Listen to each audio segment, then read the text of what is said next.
How concerned are you about plastic water bottles? And I mean, we can't avoid exposure to plastics. And I think one thing that Dr. Rhonda Patrick has done nicely is to highlight the fact that the really small, hence microplastics, are really the ones that we worry about the most because they can get into so many tissues. But we're constantly ingesting plastic. Some of them are just excreted because they're big, but some of them get into our cells. Are there any data that have you, or observational data that have you genuinely concerned that plastics are becoming more of an issue vis-a-vis fertility?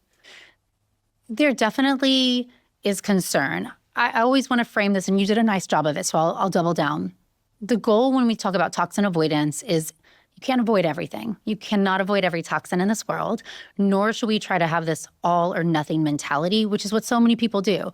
Oh, if I can't avoid it, I just will totally ignore it then in general. When we want to think about toxins, there's many different mechanisms why plastics can be harmful. When it comes to microplastics, as you mentioned, we know microplastics have been found to accumulate in human tissues, including ovarian follicular fluid, raising concerns about their impact on reproductive health. We know they can accumulate in the ovary. So if we want to be really transparent and simple, your ovaries must function in order for you to make estrogen and progesterone, in order for you to ovulate, in order for you to get pregnant.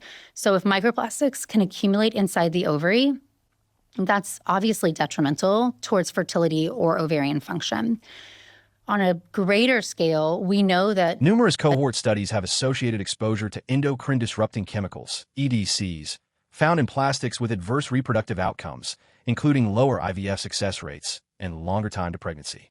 Some of the endocrine-disrupting chemicals that are in plastics have been associated with worse IVF outcomes, lower live birth rates, longer time to pregnancy. And these are population-based cohort studies, so there's no randomized controlled trial. So we have to limit it.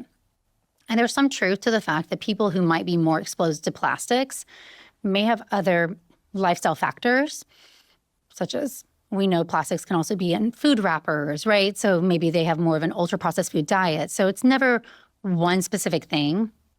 But I look at all of these lifestyle factors, and I include toxins as one of them. These are all either contributing to your inflammatory burden or they're helping you. And when we start thinking about optimal hormonal health and fertility, it is your decision every single day. Am I drinking water out of this cup or out of a plastic bottle? Am I going to lift weights, do nothing? Am I going to run? How much sleep am I going to get? What foods am I going to eat? How do I deal with stress? And these choices, even though one single one's not going to make it or break it, together, they can add up to that inflammatory burden or they can help decrease it. And that chronic inflammation does in fact matter to your fertility and does worry me.